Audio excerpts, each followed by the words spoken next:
So a little bit about myself. I'm going to talk about the travel industry, and that's what I would say that's my longest lasting business. And I've done several businesses.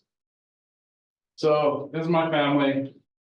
We're missing one daughter because she had dance competition. And if any of you guys grew up with dance, once you have it in your family, dance is life.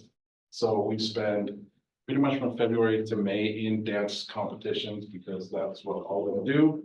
Our oldest daughter has Angelman syndrome, which is a rare neurological disorder, affects 120,000 births. And my wife and I have been married for over 16 years. In fact, I proposed to her at the top of the Eiffel Tower in Paris. And we landed in the morning, went, saw some sights, went to the Eiffel Tower in the evening, and then flew back that night. We were only in country for 12 hours. And I'll explain how we were able to do that. But I was born and raised here in Salt Lake City. My parents migrated from a different country from the US. So I was a first generation college student. Which you mentioned, I graduated from the U. I lived here my entire life, except for 2 years where I served an LDS mission in Brazil. My first language was Spanish. It was Spanish because my grandparents who lived with us, they only spoke Spanish. So if we wanted to communicate with anyone, we had to speak with them because they were at home with us all the time. Then we learned English just because living here and day to day. So the next couple of things that I'm going to mention pertain to I'm going to say the weird career I've had and college. So these are some of my hobbies. I love cars. Since I was a kid, I love cars. This is one of the company cars that we have. This is me and my wife fishing in Jamaica. Apparently don't eat barracuda. There's some nasty things about it. And this is just one of the vehicle wraps that we were working. The next one. So one of the things that this is going to show you is some of the different things that I just have to click. So these are the jobs that I've had. Telemarketer, pizza cook. I was the dough flipper at Pizza Hut in high school as well. I've worked in medical record as a radiology tech, physical therapist, travel agent, firefighter, AMT. So I've done everything that makes no sense at all to each other. These are the different businesses that I've owned. A t-shirt company. Funny enough, I started the t-shirt company while I was on my mission in Brazil and had even the mission president buying t-shirts from me. And I didn't get in trouble, so I kept doing it. I owned a wedding and events coordinating company. I owned a nightclub in Salt Lake City, I served a mission in Brazil, so naturally, why not open a Brazilian nightclub? So I owned a nightclub in Brazil for about a year. The cool thing is with that, we got picked up nationally and me and my partner got offered 6 figures while I was in college to tour the United States and put the nightclub in all these different locations that this one guy wanted us to go to. And I said no, because my goal was to become a doctor. I owned a travel agency, which I still own. I was a financial planner. I owned a marketing agency, a retail fishing store, food truck, car detailing company, and vinyl wraps and graphics company. So one of the things that I want to show is what I went to college for was pre-med health sciences. And I did the whole thing. I went to college for 6 years, getting all my pre-med taken care of, and then getting my bachelor's degree in mixed with that. And it was spring, summer, fall for 6 years. I took the MCAT. I was invited to go to colleges to tour campuses. And after spending all of this money, I ended up not doing any of it. So what do all these things have in common? Nothing. That's the end of the slideshow. So one of the things is that when I was in college, so growing up, when I went to high school, I was told by my counselor, I told him I wanted to be a doctor, and he said, you should probably set your sights lower. And I was like, well, that's not cool. So I told him, like, well, I want to go to some prestigious colleges. And he's like, focus on just graduating. So I was like, all right. So when I got my acceptance letter to Princeton, I went and slapped it on his desk. And I told him, don't talk to me anymore. So one of the things I did is I started businesses. And I started one after the other, one after the other. One of the things that I found is in the tourism industry, in the travel industry, I'll tell you right now. So most people, I would go as far as to say 90 to 100, well, let's not do 100, 99.9% people. When I tell them I own a travel agency, two questions come to mind. The first one is, they're still travel agents? And the second one is, why would anyone use a travel agency? I can do it all on my own. And that, like, the honest answer to both of those is yes and correct. You can do it all on your own. But one of the things is travel. So the travel industry is a $7.2 trillion a year industry. But that's with a T, not a B. And the travel industry, hospitality, is one of the industries that's slated to continue to grow. So here's with the exception of 2020, through economic downturns, everything, there's two sectors of business that have continued to flourish in economic downturns. One is travel, and the other one is entertainment. Why do you think both of those continue to flourish when there is an economic downturn? So at least for entertainment, yeah, for entertainment specifically, I mean, we saw during COVID, it's when TikTok really came about, like it was the consumership, would, in my mind, would likely go up, right? Because then you're home more, you're people don't, like, we were losing jobs, we were getting sent home from jobs, you're at home more, you're going to be consuming more entertainment. And so that's for the entertainment, I can probably figure out travel, but go ahead. So, I mean, you're on the right path. So one of the reasons why these continue to grow is the fact that it's an escape. It's an escape from bad times. So whether it's being able to go to a movie or watching Netflix, or traveling somewhere, it's an escape from what you're currently experiencing. So that's why these two industries, when there is an economic downturn, these continue to flourish. So there's a lot of people that even currently are like, oh no, the economy sucks or all this stuff. Well, compared to 2020, for me, nothing sucks, because I'll tell you why. So when we started the company, so I started working in tourism when I started working for an airline. Actually, I don't even remember how old I was. I started working for an airline, worked for 5 years, and then the economy crashed, and I found out I got laid off from the airline by CNN before I got the email telling me I was laid off.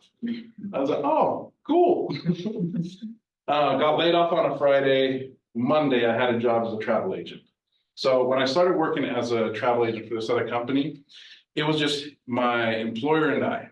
So it was just the two of us in an office that was about 10 by 14. And so we each had our own little cubicle in there. And then one day he came to me and he goes, hey, if we don't start selling more, I'm not going to be able to pay you. So at this time, I was married. We had a kid on the way, and I was like, well, I got two options. I can either quit and find another job, or I can secure my job. So what did I do? I started to secure my job. I started to cold call. I started to talk to anything, everything. You could find me practicing against the trees. I probably look crazy, pitches, everything. And I helped him grow that company within 5 years to where we had a team of about 4 or 5 people. We moved offices because we needed more space. I still remember the biggest transaction I ever had for him was I closed a deal that netted him, not gross. The net on the deal was $250,000 in one transaction. And this is travel. No one thinks this is gonna happen in travel. So he went and spent the next 6 months in Ecuador and visiting the Galapagos like crazy. So needless to say, he was happy. But one of the things that he said to me was, so I asked him I'm like, look, you know, it's been a couple of years. And during this time frame, he asked me, hey, do you want to be a partner in the company? And again, I told him no, because my path was medical school. So then once I made the decision that that was not my path, and it wasn't, I didn't want to continue medical school because of the blood or anything like that. If that was it, I wouldn't have been an AEMT or a firefighter. It was just because I didn't want to do it. I didn't have the passion for it. And so when he told me that, and I told him no, because I wanted to go to medical school, when I approached him after my calculations were several millions of dollars that I made his company, he's like, well, let me think about it, and I'll let you know, next on the following week. So he came back and he told me, look, I talked it over with my wife, and the answer is no. You'll never be a partner in this company. I was like, all right, cool, strike one.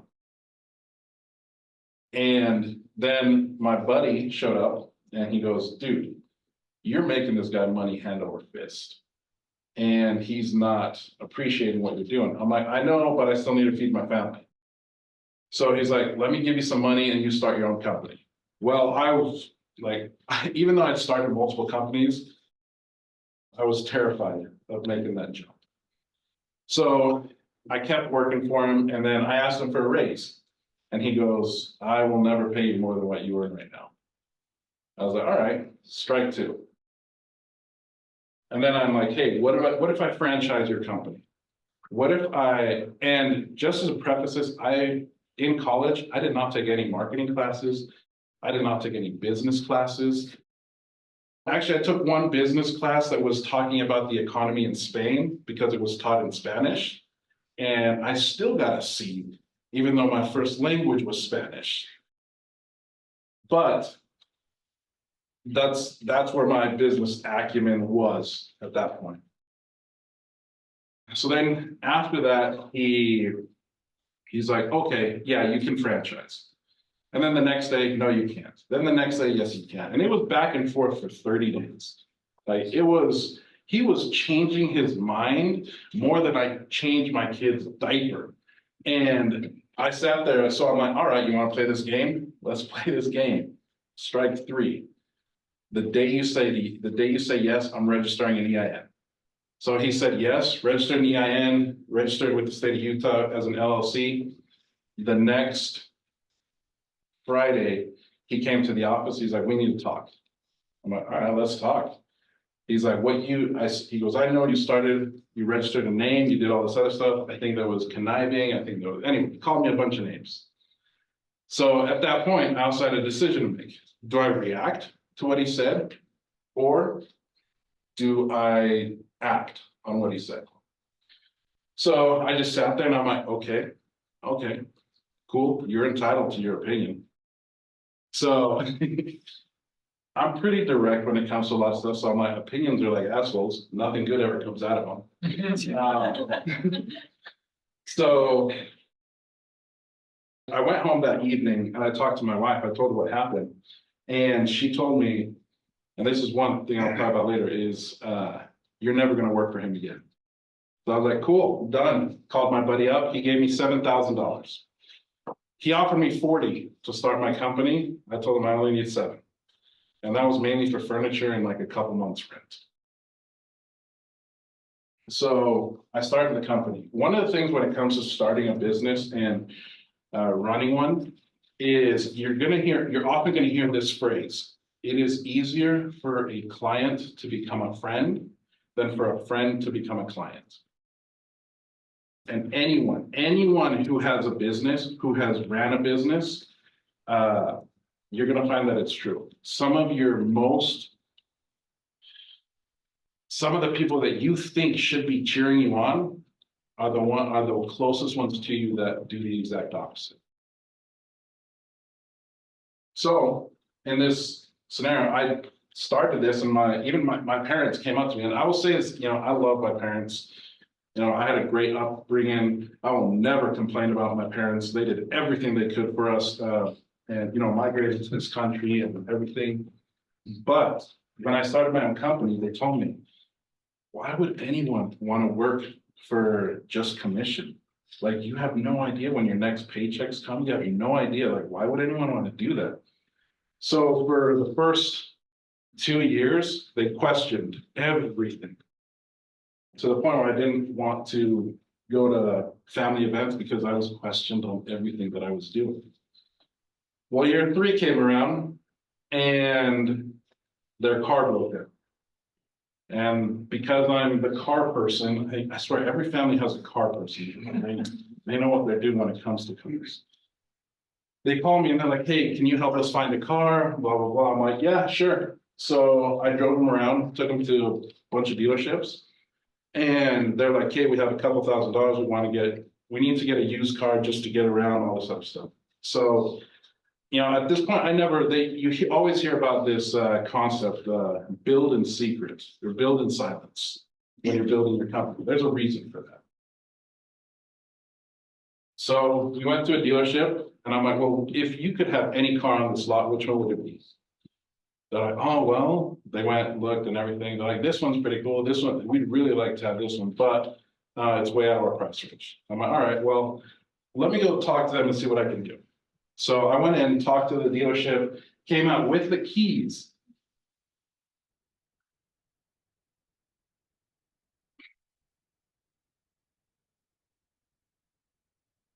And I say this, and this is where I get emotional, because you have so many people against you when you start a company. I gave them the keys, and I'm like, it's yours. It's paid in cash. You guys don't have to do anything.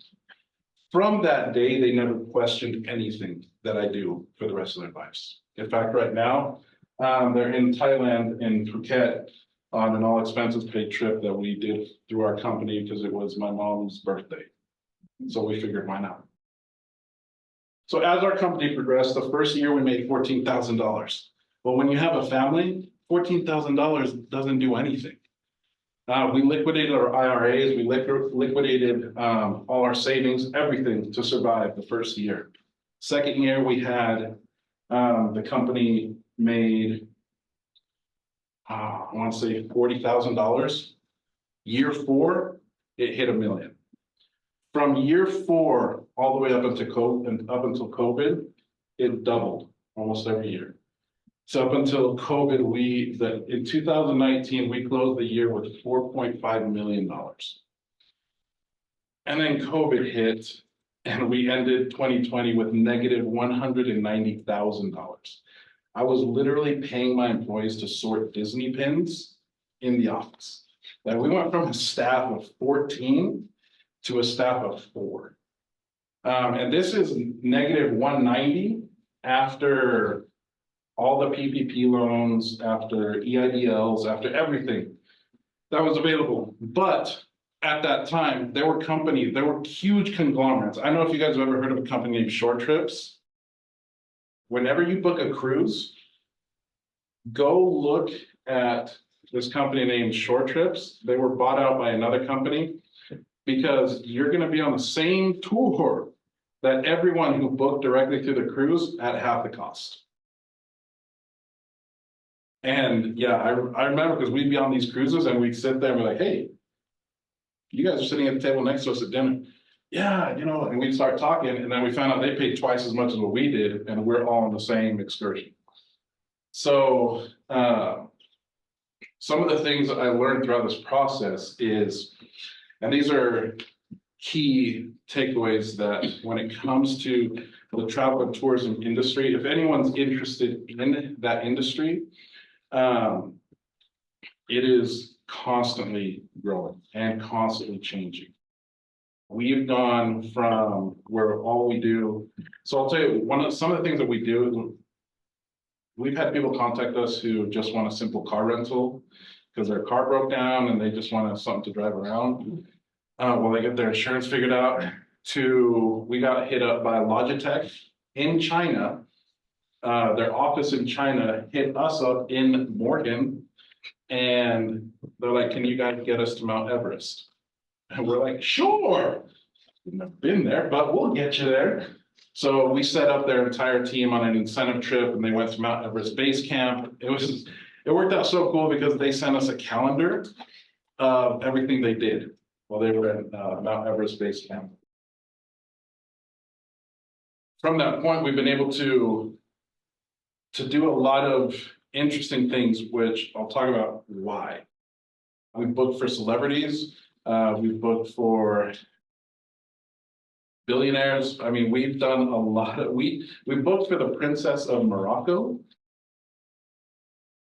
I don't know how she got a hold of us, but all of a sudden I get a phone call.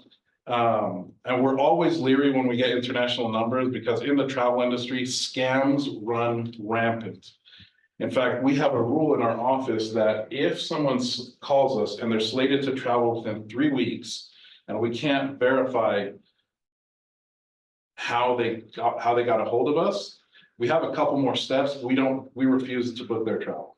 Doesn't matter what the cost is, we refuse to book their travel. The reason why is because it takes about that much time with some credit issuers for it to show up on your statement.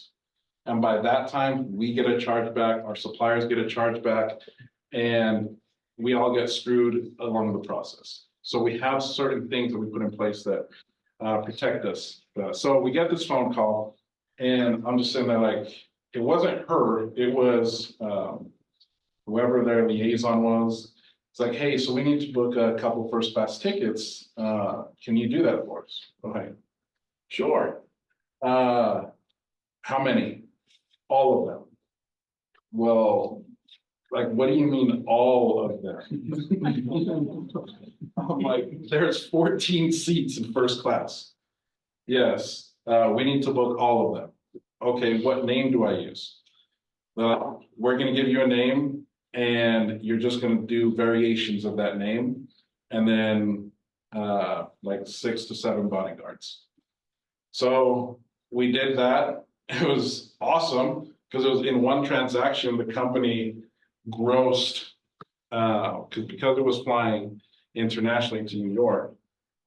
It grossed about 180 grand that day, and of which we typically make around 8 to 10% off of whatever the gross is.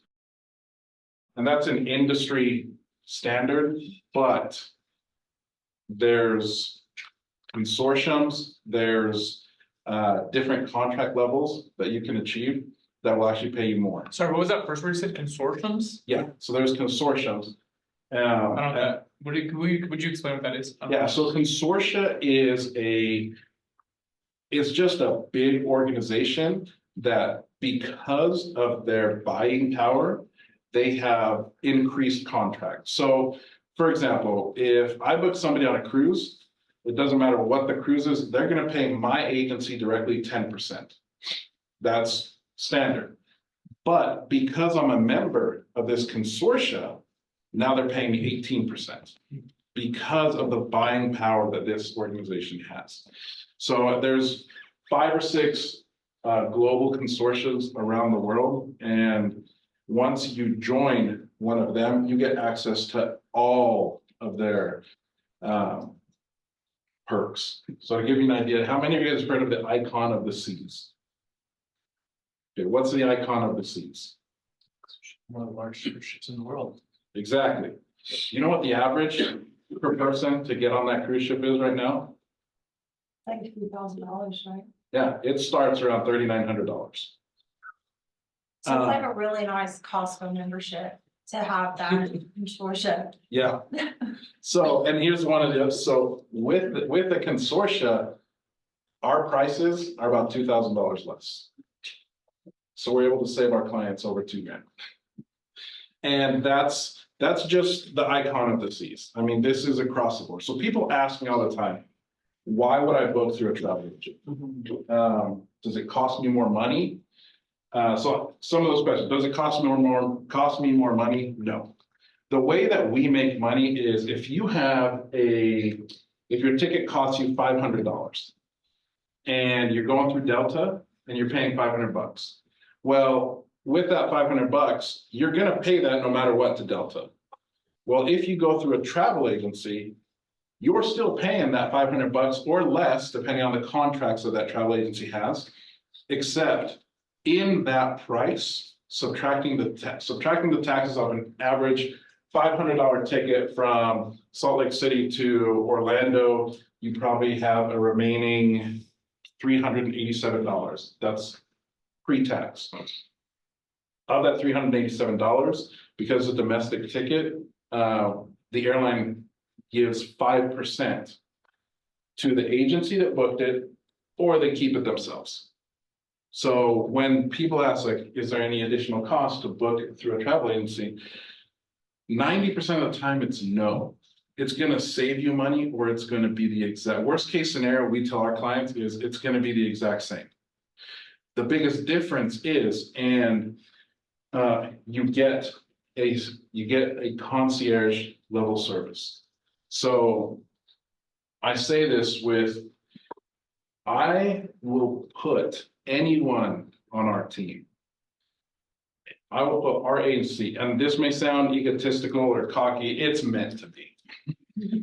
I will put anyone on our team, our company, against any travel agency in the world, even against the airlines themselves, and we will win. The reason I tell you this is because we've done it. So I had a group of people who, they were leaving from JFK to Tel Aviv. They were connecting from different parts of the US, and we got them all to JFK to continue to Tel Aviv on their flight with Delta. Well, Delta canceled the flight. So now you have a 737-800 or a 747 or a 787. Anyway, you got over 200 people who are now in the same scenario. Well, of those 200 people, 16 of those were chilling, and one of them was calling us. They said, like, yeah, Delta's saying they're trying to reroute over 200 people. So another 184 people are sitting trying to talk to one phone number or one of the two gate agents. Well, our clients, they contacted us. We have direct access to the system within the airlines. We got them rerouted where they only arrived. They went through London and arrived 4 hours later. I called our support desk at Delta. I'm like, hey, can you just revalidate all these people? And her words to me were, how did you figure this out? She's like, at the airport, they can't even figure out how to get people out. How did you figure out this route? I'm like, well, it's just your partners. Like, you guys have so many global partners. We just use one of them to hop everyone through London to get them to Israel. She's like, okay, I'm going to take care of your people first, and then I'm calling the airport and telling them to put everybody else on this flight. So when I say we're good at what we do, we're freaking awesome at what we do. I've had groups stranded around the world where I tell them, give the phone to the person at the counter. And for Avianca in Colombia, I'm like, give them the phone. So they gave them the phone, and I literally guided them through their system onto how to revalidate all of my clients so they can make it home. So in this industry, there are a couple things, and this holds true with any business that you go into. You have to understand a couple pieces of business. One is money. And I'm not talking about, hey, I made $1 here, made $1 there. Now I know I can transact it for this. No, you have to learn how money works. And I'm not talking about how money works as far as the transactional portion of it. I'm saying you have to learn how money works when it comes to growing your business. I can tell you that there are things out there that exist for money that will make you money while you're sleeping.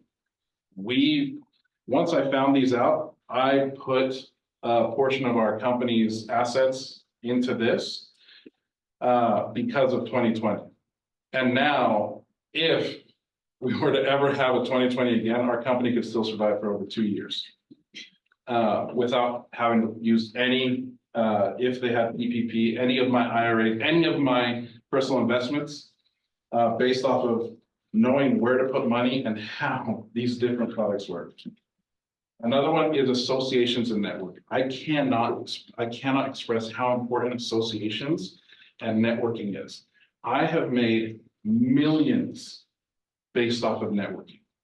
So when it comes to networking, and here's one of the cool things is there's two analogies that you're going to hear that you hear in business a lot. One is, have you guys heard the analogy of the bus? Oh, come on. So you're the driver. If you own a business, you're the driver of the bus. Okay. Inside the bus, you have all these different seats. Well, each one of these seats fill a specific need, whether it's sales, marketing, IT, whatever you're doing. So you're the one that decides who gets on the bus. You also get to decide who gets off the bus. Sometimes those conversations aren't the best. But you have control of who gets on the bus. So you have to be able to know that if somebody gets off the bus unexpectedly, that your company can still continue. Or you have to know how to fill that seat yourself so that your bus can still get headed towards the same direction that your plan is for your company. The other one is a little bit more graphic. A bus is coming and you step onto the street and it runs you over. So can your business still survive if you get hit by a bus today? One of the others is when it comes to your associations. So I mentioned my wife when she told me you're never going to work for that man again. That's what started our journey. And I cannot complain about what having a company for the travel industry has done for our family. We've been able to travel. I was explaining that I got to go to Doha and India for free in first class. Experience luxury like I have never seen. Like when you're at the duty free in Doha in Qatar or Qatar, and they're selling $100 raffle tickets that you drop into the roof of a Rolls Royce. And if they pick your card, they ship it to you anywhere in the world. As part of the duty free where you buy the same Toblerone chocolate. And that was one of the cards. They had 3 of them in there that you could choose from. We did a desert safari excursion where when they pulled up to our hotel, they were still ripping the plastic off of the SUVs because they had just barely bought them so they could do that tour for us. So when we're talking about associations and networking, associations also means the people that you associate yourself with. Interestingly enough, if I would tell you guys, if you guys follow Alec Simon, one of the things that he said was, one rule that I live by is I do not associate with those that associate with people who don't like me. Because no matter what, you're good. Whoever doesn't like you, if you're associating with somebody who is associating with that individual, that means that that individual also is being influenced by that individual towards your character. So be careful who you associate with. Guard your inner circle as to who you accept advice from. Because I will tell you, I've met so many people that are gurus that know, like, oh yeah, here's the secret for this, here's the secret for this. Cool, what's your experience in that? Well, I watched a video and I learned how to do it that way. Guard who has in your inner circle, guard who you give permission to influence you. Because in essence, the saying that goes, if you tell me who you associate with, then I'll tell you who you are, holds 100% true, especially in business. Number 3, get a mentor. If you're going to go into the travel industry, get a mentor who's been in the travel industry. whatever field you're gonna go into, get a mentor or mentors. Because they have the experience and they're more than willing to answer any questions that you have. People who truly want to see your success are always wanting to help you get there. No one who truly wants to see your success is ever going to badmouth you. It's like going to the gym. You know, when you go to the gym and if you're unfit, no one at the gym, unless they're a jerk, which there are some,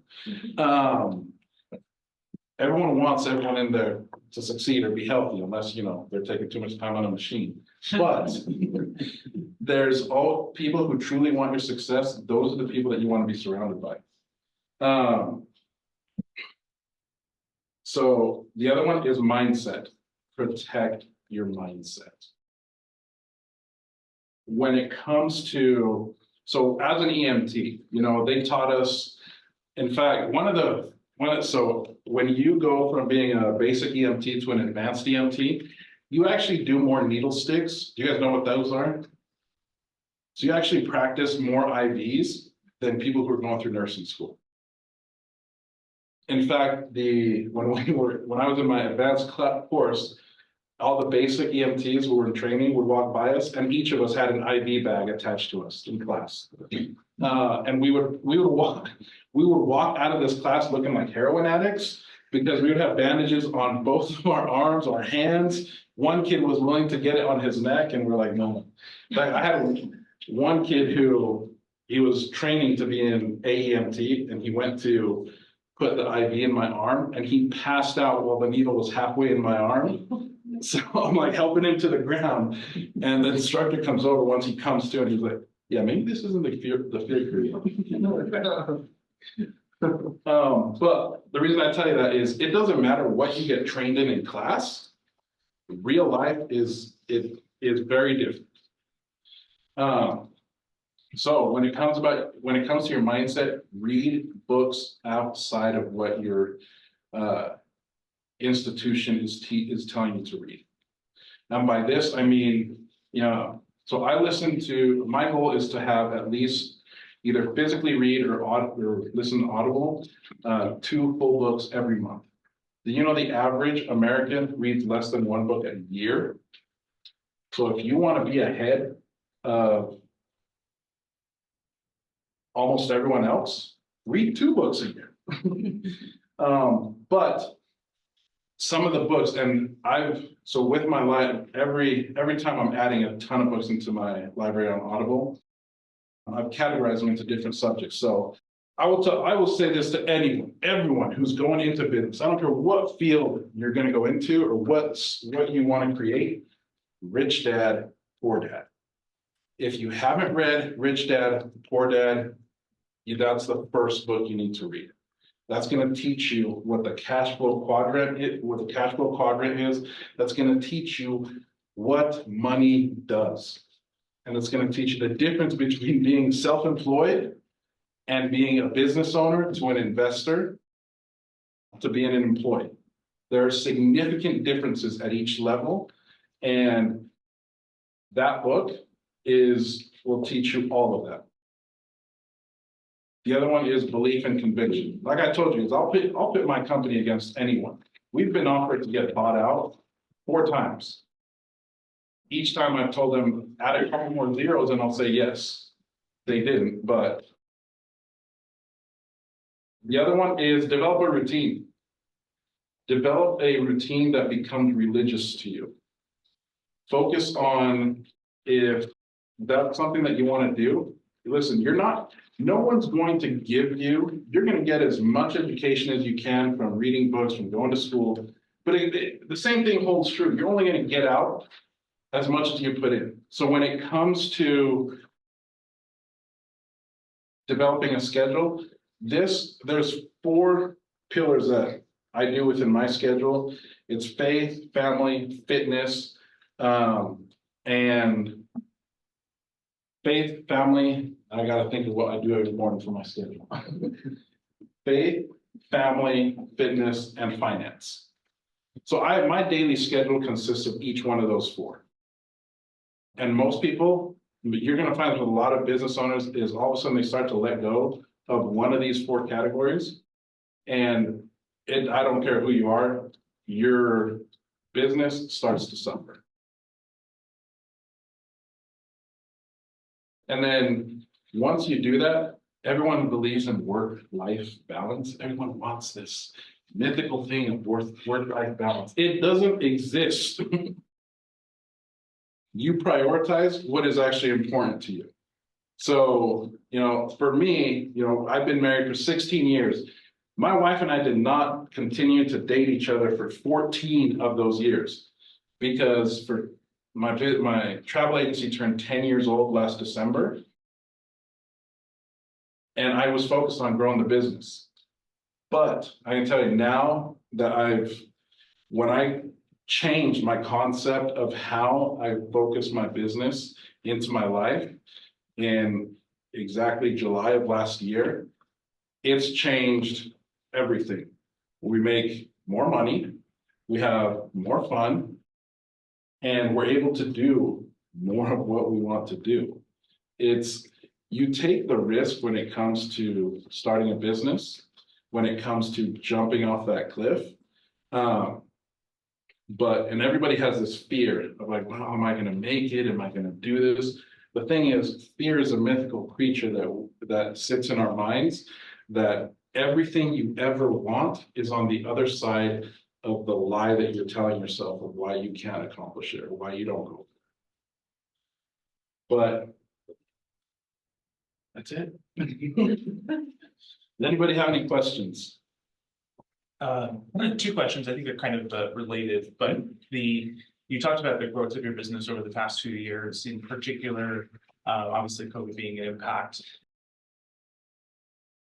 The first part of it is you said money and how money works, and you created a diversified income stream for your business at this point.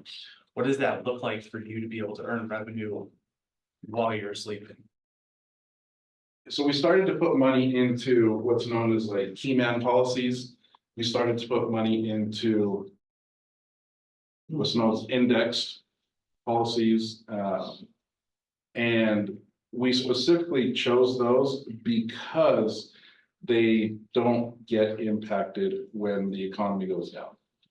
So when the economy starts to go down, they're actually still earning interest because then the investment inside of those switches over to bonds. So you're reinvesting the capital from your business Yeah, we into have the market. Yeah, we have a lot of it reinvested into the market, which protects a specific number of money that we have. Now, we still have operating capital that we keep in our company. Sure. But after 2020, we made sure that we had emergency funds available for anything. And part two of my question is kind of what you were touching on most recently is like, what was that focus change for you? Obviously, a big part of it, having diversified income streams for your business helps, but what precipitated kind of that change, and where have you really more realigned to make more money? So I'll tell you what made that change happen is I was seeing my kids grow up without a father. That was the main thing. And I said to them, I can't do this. I would rather burn everything and start from scratch than go through that. So that's what I did. So what I did is I hired a CEO. I hired a manager for the company. And I hired every monotonous task that was, I sat down and made a list. Here's all the tasks that I do. Here is what those tasks, if I were to hire them out, what they cost per hour. And here's how many hours a week those tasks would run. And then I looked at our company financials. I'm like, can I afford to outsource this? The answer was yes. So I outsourced all of it. I realized, so one of the things is, where's the whiteboard? Oh, right there. Okay, so one of the things that I also learned is called the S curve of business. Have you guys heard of that? Mm-hmm. Okay, so the S curve of business, at each one of these lines is, let's say 250K, 500, 1 million. Okay, here is called the death trap. This is where businesses go to die. And the main reason being is that once you hit a milestone, once you hit this milestone, it's mainly because of your efforts. It's because of what you do, but you're capped at what you can do. And if you don't realize that early on, your business will not grow. So it starts to come down. And then you start to lose business, you start to get burnt out, you start to go through all these different things and your business shuts down. But once I learned this concept, I farmed everything else. Everything that the company could cover that I was doing, and then I focused on what really makes the company money. And once I started focusing on just that and noticing and letting the rest of the team take care of everything, took a lot of confidence, got screwed over because an employee embezzled over 50K from us. And that was not fun. Another employee took all my personal cards and started buying stuff at Walmart. But anyway, besides those two hiccups, that was the biggest thing. Farmed everything out, outsourced everything to hiring a CEO, hiring a manager, hiring an entire CPA firm to do bookkeeping, to do all of our taxes, payroll. We quit going from QuickBooks and hired an entire company to just run our payroll so we wouldn't have to think about it.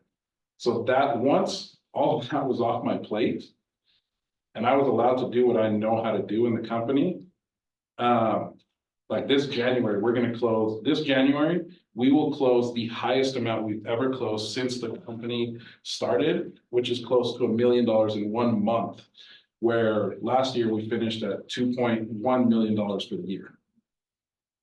But it's because those changes we made back in July that led to where we are.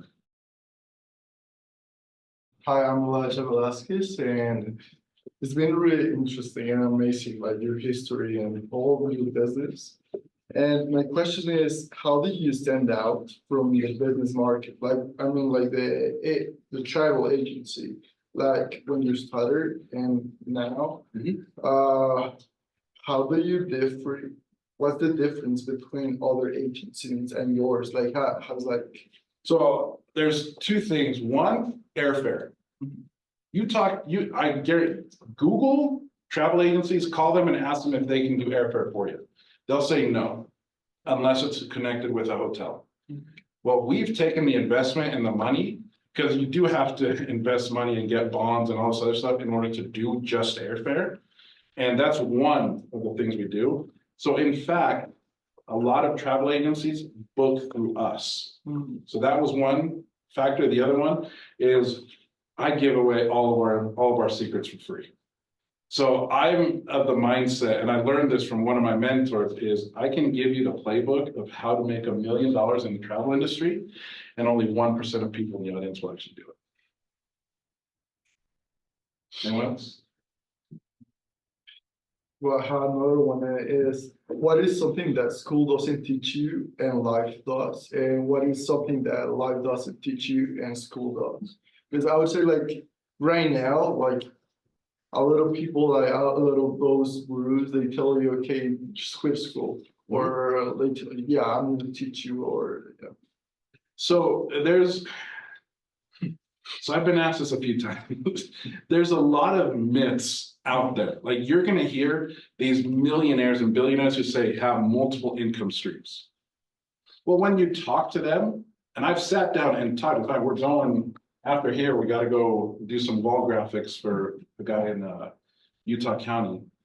All those people, what they don't tell you is that, yes, they have multiple streams of income after they focused on their main income stream. Once their main income stream provided them the capital and the capability to start multiple income streams, that's why they have so many of the income streams. What life taught me that school doesn't is that in school, you're gonna learn how different ways to think. That, to me, that's what school does. It teaches you different ways to think. Now, what did life teach me? Is the different ways that I was taught how to think, how to actually apply those and what real life is actually like. And that what school teaches me is only to get me to a certain point. Beyond that point, school will not do a thing for you. You have to be the one that's continually growing and expanding your own education by, and I tell you again, reading books. Anyone here know who Phil Knight is? Yeah. Okay, who's Phil Knight? Founder of Nike. Founder of Nike. How many of you guys have read Shoe Dog? One. So good, so good. Okay, did you guys know that Nike almost went bankrupt 3 times? That he was selling shoes out of the back of his car? That he lied to the Chinese import company and told him that he had a shoe company in the United States, and they shipped him a crate of shoes. Now, granted, it took longer than he expected, and it was under Tiger shoes. And then when they got here, he would have his old coach take off the bottoms and resole these shoes.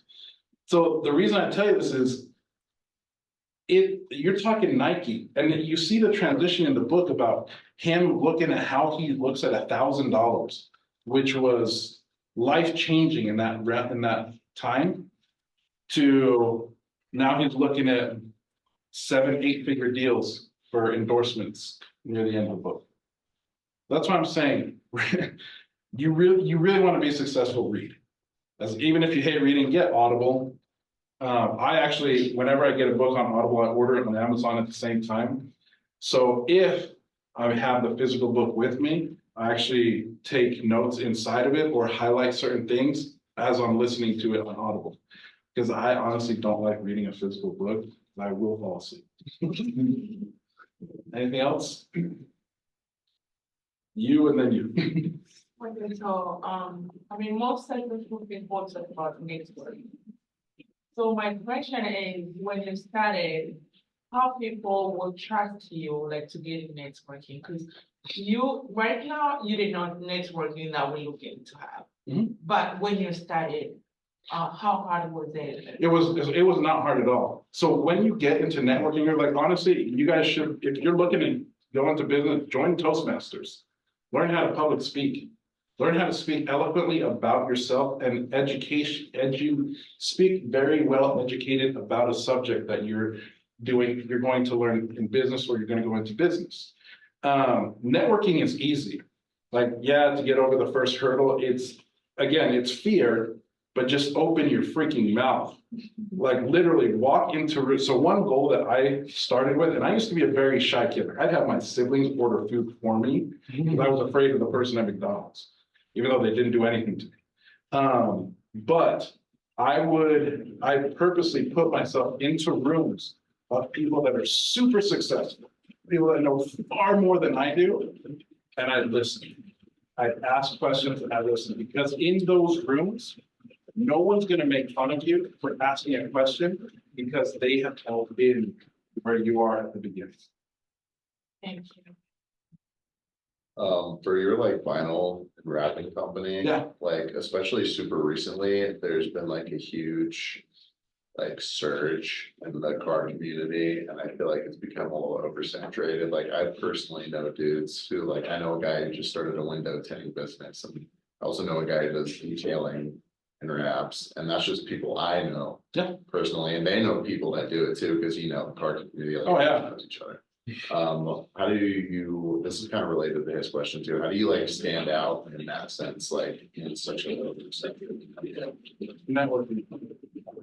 Because the thing is, you can put as many, so if you may know Jay the Rap Specialist on Instagram. Yeah. So you can put as many videos out there, and social media is a great tool for all of this stuff. But when it comes to closing deals, all of that is done through networking. Like right now, after here, we're going to a 25,000 square foot building where we're wrapping, and this is a guy who makes over $1 million a month in apparel, and wrapping walls inside of his building, which we will end up, for us, it's going to be about $20,000 job. that will get done in over 2 days. But that didn't come through social media. That didn't come through anything other than networking. So I can tell you the biggest deals that I've closed. In fact, for our travel agency, last week, we just closed a deal that'll net the company 1.2 million this year. And that's us only doing the airfare. Once we start doing the resorts, it'll go over $3 million. But that was all through networking. So that's the biggest thing. We used to do tint, and then a guy approached us, literally came to our shop. I was like, hey, so I'm thinking about moving up here. Is there any way we can partner? He's like, I've had my company for over 20 years, blah, blah, blah. And I'm like, you know what? Yeah, let's partner. We won't do tints, PPF, or ceramic coats anymore. We'll forward everything to you. And there's a lot of trust that goes into that. And he's like, all right. But any contract you get for vinyl, wall wraps, anything like that, you come to us. Well, that started 2 months ago. And now we're looking at government contracts together because we both have the power to grow our companies that way. So yeah, I can tell you, millions of dollars are made face-to-face and networking. I was curious, so you started a lot of businesses, so like out of the percentage, like how many of them failed? So, let's see, the ones that failed, I forgot to put on that, I also own the Morgan County News. I own the newspaper because honestly, it's stupid, but I just always wanted to own a newspaper because Warren Buffett did it. So I owned a newspaper and I never made a dime on the newspaper and I sold it for $1. But I accomplished one of my goals. The ones that failed, so I can tell you the ones that failed were after I had left. And that's not to sound, I mean, it does sound egotistical, like, hey, I'm the guru. No, it's because the principles were not followed that were laid in place. The nightclub, my business partner, I told him like, I can't do this anymore. I got to focus more on school. 3 weeks, he killed it. My marketing agency, we were growing fast. Sold that to I sold it to the employee that embezzled $50,000 from us, and I didn't know that at the time. They killed the company in 2 weeks.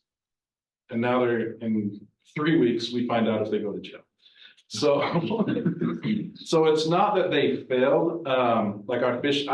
So what I did is very early on, I figured if I can turn a profit in 30 days with this company, with this concept of this business, I will turn a business into it. If I can't, I close it down and go on to the next thing. I found out the key markers that for me work on how I can make money. So that newspaper, I started it from scratch and made 20 grand in the first month. And then used it to pay the employees for the following year. But they didn't, so it's not that they failed, it's just I sold them or got out of them. And then once I get them to a certain point and then I'd sell them because I either lose passion, and it's true, don't turn a hobby into a job. I love fly fishing. I owned a fly fishing retail store. I hated guiding people fly fishing. I'd be like, dude, the fish, I can tell you, I can take to any river in the world, and I can tell you there's fish right there. And then they're like, cool. And I'm like, no, it's over there.